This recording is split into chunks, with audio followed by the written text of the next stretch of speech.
Ya baik, terima kasih atas waktu dan kesempatan yang diberikan untuk kelompok kami, kelompok 13. Di sini kami akan mempresentasikan hasil video pembelajaran kami, yaitu matematika bisnis dengan materi fungsi nonlinear. Sebelumnya kami akan memperkenalkan nama anggota kelompok kami, yaitu 1. Alicia Rumakiek, 2. Agnes Sijabat, 3. Askari Madolot, 4. Marcelina Bedah. Selamat menonton dan selamat menyaksikan. Mohon maaf jika ada salah tutur kata dalam penyampaian materi kami. Terima kasih dan selamat menyaksikan. Nama saya Agnes Agustina dari kelompok 13 Matematika Bisnis. Saya akan menjelaskan materi dari kelompok kami tentang fungsi nonlinear. Fungsi nonlinear dapat berupa fungsi kuadrat, fungsi eksponen, fungsi logaritma, fungsi pecahan, dan lain-lain. Gambar dari fungsi nonlinear ini bukan suatu garis lurus, melainkan suatu garis lengkung. Fungsi kuadrat disajikan dalam gambar berupa suatu parabola vertikal dan horizontal. Fungsi rasional yang gambarnya berbentuk hiperbola, fungsi kubik, lingkaran, dan elips. Selanjutnya kita akan bahas tentang fungsi kuadrat, yang dimana sedangkan cara matematisnya yaitu dengan menggambarkan ciri-ciri penting dari fungsi kuadrat, diantaranya 1. Titik potong fungsi dengan sumbu y pada x sama dengan 0, maka y sama dengan d. Jadi titiknya adalah a dalam kurung 0, d. Yang kedua, titik potong fungsi dengan sumbu x pada y sama dengan 0, maka kita harus mencari nilai diskriminan atau d terlebih dahulu. Nilai diskriminan ini akan menentukan apakah parabola vertikal memotong, menyinggung, dan atau tidak memotong maupun menyinggung sumbu x. Nah, ini merupakan kurve tracing proses, yaitu dengan menggunakan tabel x dan y, di mana kita tentukan dulu nilai x sebagai variabel bebas, maka dengan memasukkan beberapa nilai x, kita akan memperoleh nilai y. Misalkan y sama dengan x pangkat 2 dikurang 5x ditambah 6. Misalnya di atas merupakan baris dari x dan di bawah merupakan baris dari y. Kemudian kita plotkan masing-masing pasangan titik tersebut. Ya baik, bisa dilihat ini adalah bentuk dari contoh kurva tracing proses. Selanjutnya kita akan membahas tentang cara menggambar fungsi kuadrat, yang dimana dibagi menjadi dua. Kalau dengan cara sederhana biasanya disebut curve tracing process, sedangkan dengan cara matematis biasanya disebut menggunakan ciri-ciri yang penting. Fungsi kuadrat adalah fungsi yang pangkat tertinggi dari variabel adalah 2. Bentuk umum dari fungsi kuadrat ini merupakan y sama dengan fungsi x sama dengan ax pangkat 2 ditambah bx ditambah c, yang dimana y merupakan variabel terikat. Selanjutnya, kalau cara matematis, jika nilai d sama dengan b pangkat 2 dikurang 4ac adalah negatif, maka tidak terdapat titik potong pada sumbu x. Jika nilai d sama dengan b pangkat 2 dikurang 4ac adalah positif, maka terdapat 2 titik potong pada sumbu x, yaitu pada titik x1, 2.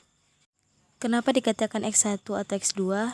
Jadi, rumusnya itu kalau x1 misalnya min b tambah akar b pangkat 2 dikurang 4ac per 2a.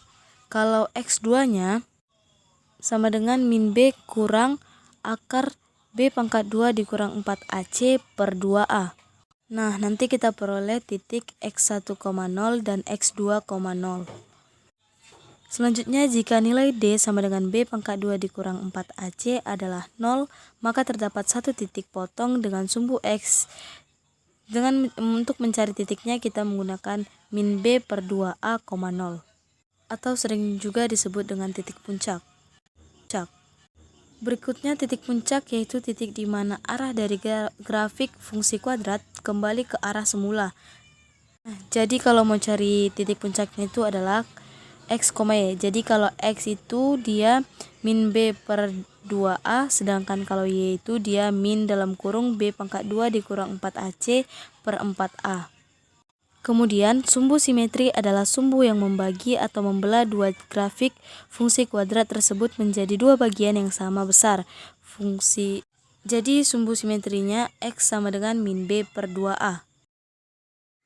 Ya baik, materi selanjutnya yaitu perpotongan dua fungsi kuadrat. Dengan cara yang sama dengan perpotongan dua fungsi linear, maka kita dapat menentukan titik potong dua fungsi kuadrat. Bisa menggunakan metode grafik, metode eliminasi, metode substitusi, dan juga metode campuran.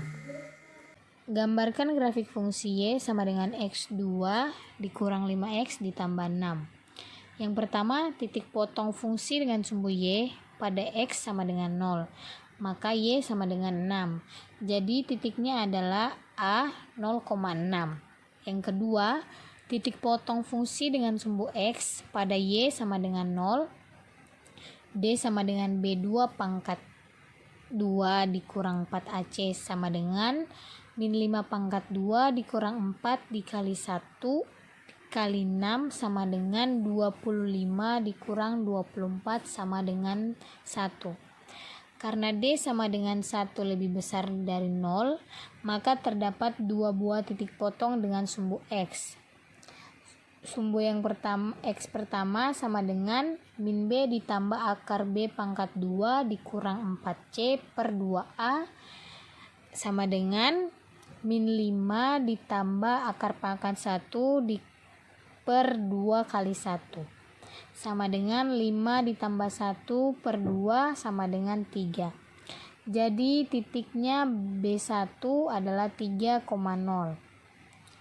Untuk titik sumbu X2 sama dengan min B dikurang akar B pangkat 2 dikurang 4AC per 2A sama dengan min 5 dikurang akar pangkat 1 per 2 dikali 1 sama dengan 5 dikurang 1 per 2 sama dengan 2.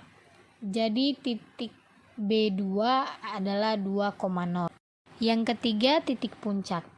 X, Y sama dengan min B per 2A dikali min B pangkat 2 dikurang 4AC per 4A sama dengan 5 per 2 dikali min 1 per 4. Yang keempat, sumbu simetri.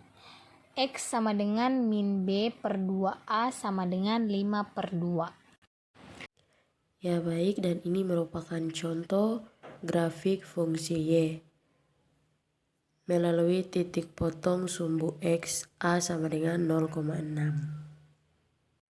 Terima kasih banyak sudah menonton video pembelajaran kami. Semoga videonya bermanfaat. Thank you for watching. Semangat!